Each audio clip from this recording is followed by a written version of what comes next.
Peringkat FIFA Indonesia terus naik. Sejak 15 tahun terakhir, peringkat 123 merupakan peringkat tertinggi bagi timnas. Sebelum lebih jauh, aku pernah bosan-bosan untuk ingatkan teman-teman, ketika teman-teman tonton video ini, jangan lupa tekan tombol like dan tombol subscribe. Karena aku mendapatkan data statistik, baik yang nonton kanal YouTube Tomedeski ternyata belum menekan tombol subscribe. Jadi aku harap kawan-kawan melakukannya. Oke, kita akan bahas pelatih lokal dari Indonesia. Lantas Bang, apa korelasinya dengan ranking FIFA Timnas? Simak video ini sampai tuntas. Nah, di 2-3 video terakhir, aku men-share sebuah pengalaman saat diundang oleh beberapa pelatih yang bertebaran lah ya di dunia ini. Bisa aku katakan demikian untuk membahas apa itu permainan sepak bola dan sampai pada satu titik membedah permainan timnas Indonesia di bawah asuhan Coach Patrick Kluivert. Nah, di forum tersebut ada pelatih lokal dari Indonesia yang di-hire oleh klub luar negeri. Aku tidak mau menyebut merek, nggak mau menyebut nama pelatihnya siapa dan di mana pelatih tersebut bekerja. Singkat cerita, terjadilah komunikasi yang panjang, intens antara aku dengan sosok pelatih lokal kita tersebut. Ada satu topik yang aku rasa menarik yang ingin aku share soal pandangan, persepsi dunia internasional, orang di luar negeri melihat pelatih-pelatih lokal dari Indonesia. Di posisi sekarang kita sudah terbiasa lah ya melihat pemain-pemain kita bermain di klub luar negeri ataupun direkrut oleh klub-klub yang ada di luar Liga Indonesia. Tapi satu pertanyaan besar muncul, kenapa pelatih-pelatih lokal kita tidak ada dilirik ataupun jarang dilirik oleh klub-klub yang ada di luar? Kalau misalnya beberapa waktu yang lalu Coach Rahmat Darmawan, akhir-akhir ini ada Coach Kurniawan, dan ya bisa kita bilang nggak begitu banyak, bisa dihitung pakai jari. Nah, jadi sosok pelatih lokal yang aku katakan tadi, kawan-kawan men-share ini pandangan yang tidak begitu oke lah ya oleh orang-orang luar negeri, oleh owner-owner di luar negeri saat wah, ini pelatih dari Indonesia nih.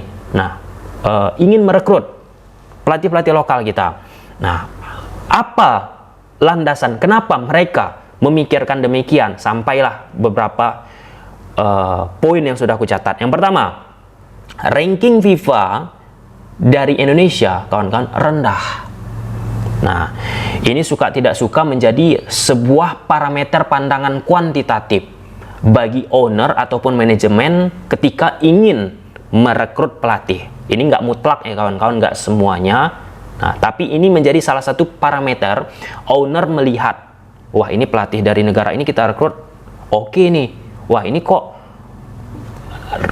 ranking negara pelatih yang mau kita ambil kok rendah banget. Ini secara kualitas oke nggak nih? Nah, jadi itulah menjadi pertimbangan yang sangat amat penting bagi sosok pelatih lokal kita yang sudah bekerja di luar negeri ini. Karena pandangan terhadap ranking FIFA itu menjadi ya hal prestise juga bagi setiap pelatih yang bertebaran di dunia. Nah, jadi kalau kita bicara ranking FIFA kita 123 sekarang dan ke depannya aku pikir akan terus naik.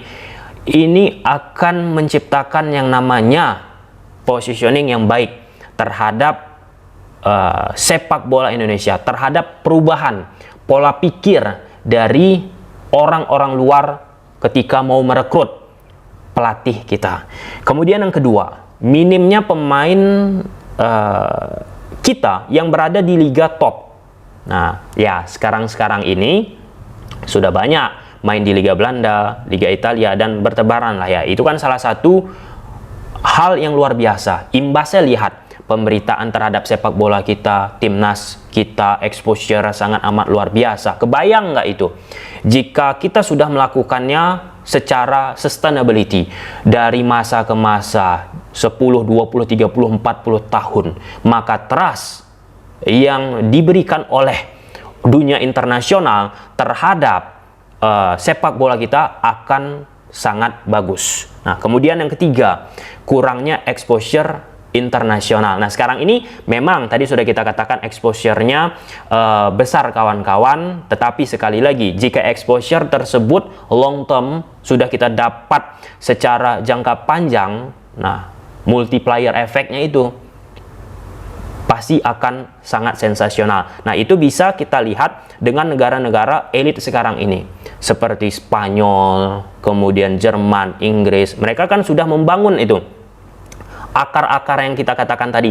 Ranking timnas mereka pun sudah provide. Jadi jangan heran ketika kalau kita bicara pelatih-pelatih yang bertebaran di dunia ini, saat kita mau merekrut pelatih dari Inggris, pelatih dari Jerman, pelatih dari Spanyol, wah ini bakalan berkualitas nih, wah ini mereka ini hebat nih. Nah, karena apa? Karena sudah terbentuk sejak lama. Sedangkan kalau misalnya timnas kita sekarang, sepak bola kita sekarang, kan sedang merintis ini. Jadi, stigmatisasi miring terhadap produk-produk yang dilahirkan dari sepak bola Indonesia, dari iklim football family kita, kawan-kawan. Ya, jadi jangan heran, masih kadang-kadang diragukan, kawan-kawan. Dan yang terpenting, kompetisi kita kurang terkenal.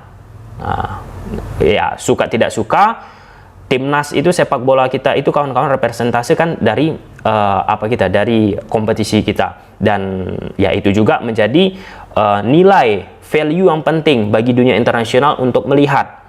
Dan kalau kita bicara Liga Indonesia kita sekarang, kawan-kawan, salah satu yang membantu mempromosikan terkenal ya pemain-pemain asing yang kita rekrut.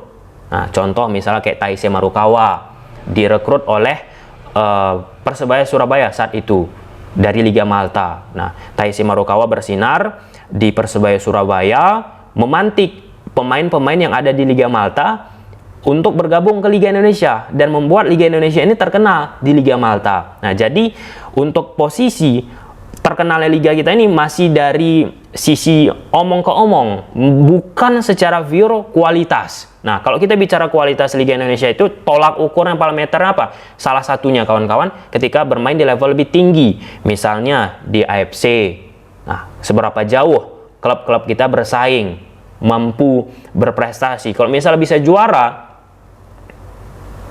maka exposure ataupun liga kita pun jadi salah satu liga yang akan dipertimbangkan. Itulah dia beberapa poin yang harus kita ketahui, kawan-kawan. Kalau misalnya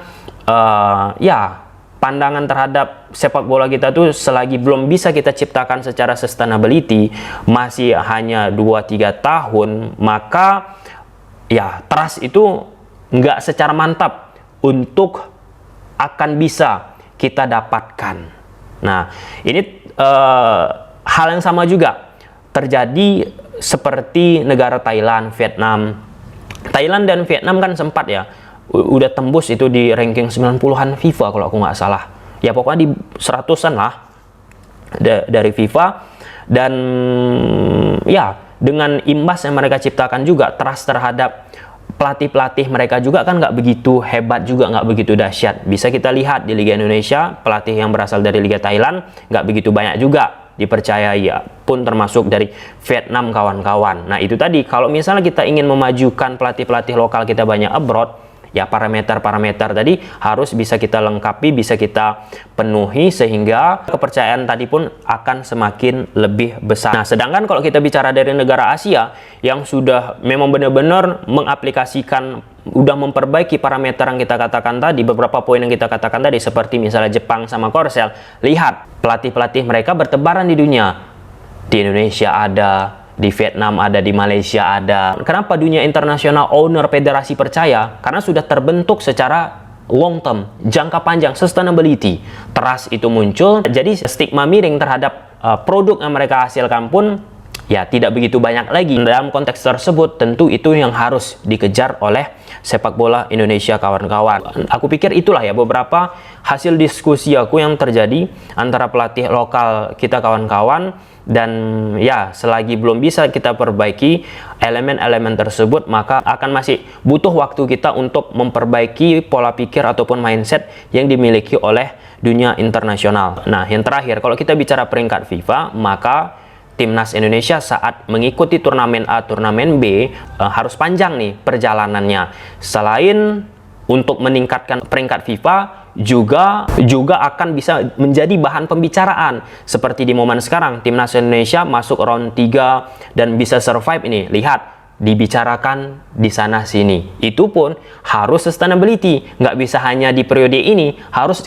periode-periode ke depan bisa dijalankan timnas Indonesia untuk bisa menciptakan yang namanya kepercayaan dari dunia internasional. Apakah di posisi sekarang dunia internasional tidak percaya dengan sepak bola Indonesia? Percaya, tetapi kan kita mengejar ini seperti poin-poin yang sudah dicapai oleh Jepang, Korsel, ataupun negara-negara elit yang ada di Eropa. Gimana menurut kawan-kawan? Silahkan tulis di kolom komentar. Bye.